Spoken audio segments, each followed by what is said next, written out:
Hello everyone, मैं अभिषेक कुमार और आप देख रहे हैं समृद्धि आईएएस का यूट्यूब चैनल।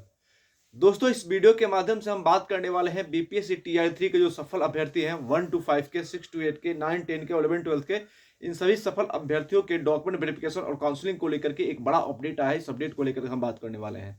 सबसे हम पहले हम बता दें कि दोस्तों, आप सभी को पता है कि 21 जनवरी से लेकर के 30 जनवरी तक जो है वो आप सभी अभ्यर्थियों का डीबी यानी कि डॉक्यूमेंट वेरिफिकेशन जो है वो निर्धारित है और इसको लेकर के आप सभी को जो है वो स्लॉट और टाइमिंग का जो है वो मैसेज भी आ रहा है।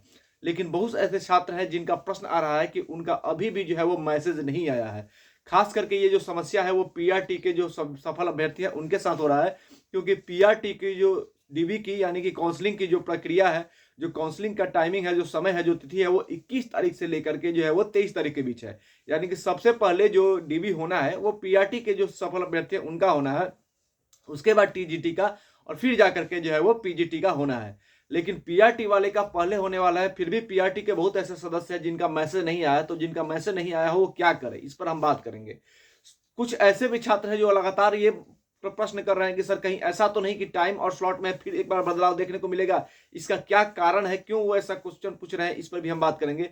तो डीबी से पहले यानी डॉक्यूमेंट वेरिफिकेशन से पहले आपको कौन कौन से डॉक्यूमेंट जो है वो तैयार कर लेने हैं, आपको अपना चेकलिस्ट जो है वो किस प्रकार से तैयार करना है ताकि डीबी में आपको फिर कोई समस्या ना हो, इस पर भी हम बात करेंगे। इसलिए सभी अभ्यर्थी से कहना चाहेंगे कि आप पूर्ण वीडियो वॉच करिए ताकि डीबी से पहले आपको कोई समस्या न रहे और जब आप डीबी के लिए जाए तो बेहतर तरीके से जो है वो अपना काउंसलिंग और डीबी जो है वो करा पाए, सफलतापूर्वक जो है वो आपकी डीबी हो पाए। सबसे पहले हम बात कर लेते हैं जिनका मैसेज नहीं आया है वो क्या करें। तो वे सभी अभ्यर्थी जिनको अभी तक मैसेज नहीं आया है, खास करके पीआरटी का, तो आप सभी को बता दो कि आज जो है वो 19 तारीख हो गया है, कल 20 और परसों 21। बहुत ऐसे छात्र हैं जो अब जो है वो ट्रेन पकड़ना जो है वो स्टार्ट कर दिए होंगे, क्योंकि जो अदर स्टेट के हैं जो है वो छात्र जो है वो अगर उनको 21 तारीख का उनका डीबी का मैसेज आया तो उनको जो है वो आज ट्रेन पकड़ना ही होगा, क्योंकि आज ट्रेन पकड़ेंगे तो वो कल पहुंचेंगे, फिर अपने डीआरसीसी सेंटर जाएंगे, क्योंकि वहां पे जाने के बाद जो है उनको अपनी काउंसलिंग स्थल के बारे में ही जानकारी लेनी है। तो उस काउंसलिंग स्थल पर पहुंचेंगे और वहां से जो है उनको सारी चीजें जो है वो क्लियर हो जाएंगी कि कब जाकर के उनको जो है वो स्लॉट पे जाकर के जो है अपना डीबी कराना है, तो आज ही निकलेंगे। तो और कुछ ऐसे भी छात्र हैं जो अदर स्टेट के हैं, उनका अभी तक मैसेज नहीं आया है, खास करके पीआरटी के छात्रों को, तो उनके साथ समस्या है। तो देखिए, आपकी टाइमिंग जो है स्लॉट की बुकिंग, स्लॉट जो है आपके लिए 21 तारीख से लेकर के 30 तारीख तक जो है वो पीआरटी का समय है काउंसलिंग को लेकर के। तो जब पीआरटी का 21 से लेकर के 23 तक है, तो आपको 21 वाले का मैसेज आ गया है, 22 वाले का आएगा, 23 वाले का आएगा।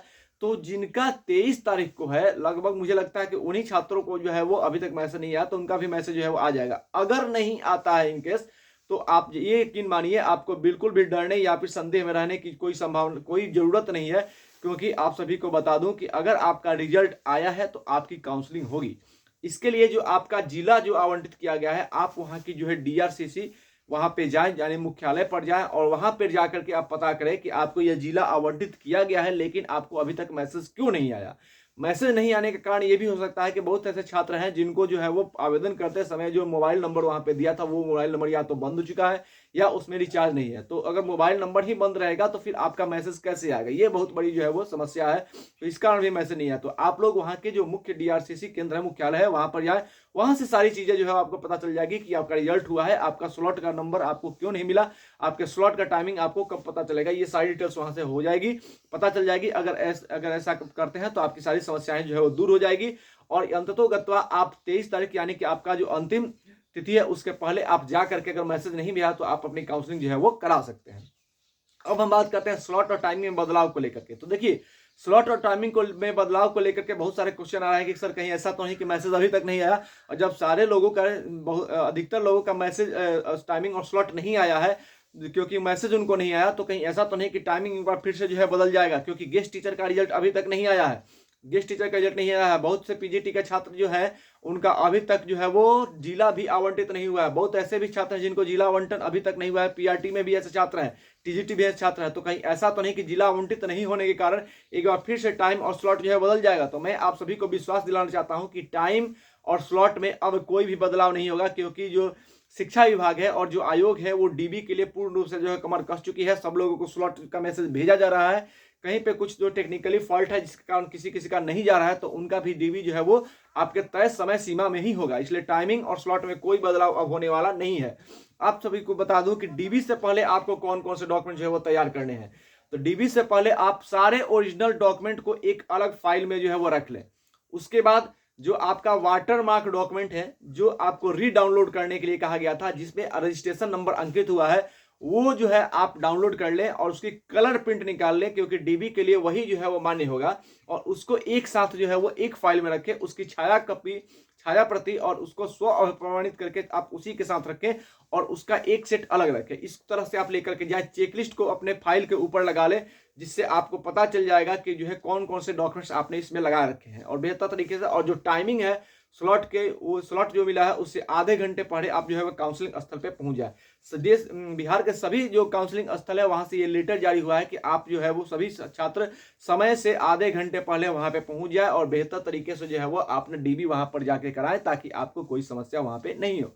और उम्मीद है कि 30 तारीख तक सबकी काउंसलिंग हो जाएगी और 10 फरवरी बसंत पंचमी के बाद, सरस्वती पूजा के बाद आप सभी छात्रों को जो है वो नियुक्ति पत्र मिलने की पूरी संभावना है। ऐसी खबर आ रही है कि 10 फरवरी से पहले सबको नियुक्ति पत्र जो है वो दे देना है, तो मिल जाएगी। कुछ ऐसे छात्र जो ये अभी भी कमेंट कर रहे हैं कि सर री अपलोड करने का डॉक्यूमेंट कब तक मौका मिलेगा, क्योंकि कुछ छात्रों के जो है वो गलत डॉक्यूमेंट जो है वो अपलोड हो गया। तो गलत डॉक्यूमेंट अपलोड होने के कारण जो है वो उनको डर सता रहा है कि डीबी में कोई समस्या नहीं है। तो उनके लिए जो है आयोग का जवाब सीधे तौर पे आ गया है कि आप बिल्कुल भी घबराए नहीं, काउंसलिंग के बाद आपको जो है वो पोर्टल खोला जाएगा और आपको डॉक्यूमेंट फिर से अपलोड करने के लिए जो है वो कहा जाएगा। तो आपको जो है वहां पे कर लेंगे, क्योंकि प्रधान शिक्षक की जो काउंसलिंग हुई वहां पे भी जो है वो काउंसलिंग के बाद ही जो है मौका दिया गया। और इसको लेकर के जो है वो डीबी के समय में जो है अलग अलग कैटेगरी में जो है वो रखा जाएगा। डाउटफुल कैटेगरी भी एक बनाया गया है, जिनका डॉक्यूमेंट लगेगा कि ये डाउट में है तो उनको उसमें रखा जाएगा और काउंसलिंग के बाद उनको फिर से अपलोड करने का मौका दिया जाएगा, फिर से उनकी जांच होगी और तब जो है उनको नियुक्ति मिलेगी। और ट्रेनिंग, ये भी खबर आ रही है कि आपको जो है वो डीबी के तुरंत बाद जो है वो ट्रेनिंग के लिए भेजा जाएगा, इसलिए आप लोग अब पूर्ण रूप से तैयार हैं। अदर स्टेट के जो हमारे साथी हैं, अभ्यर्थी हैं जो बिहार में शिक्षक बनने वाले, वो भी जो है अपने सारे डॉक्यूमेंट्स को तैयार रखें, क्योंकि अब आपको जो है वो मौका नहीं मिलने वाला है। होली से पहले आप सभी को अपने विद्यालय में जो है योगदान कर लेना है, कि आपको नियुक्ति पत्र जो है 10 फरवरी से पहले मिल जाएगी। होली तो आपको मार्च में है, यानी कि आपको उससे पहले अपने विद्यालय में योगदान कर लेना है। आप सभी को एक बार फिर से डीबी के लिए बहुत बहुत शुभकामनाएं, बहुत बहुत बधाई।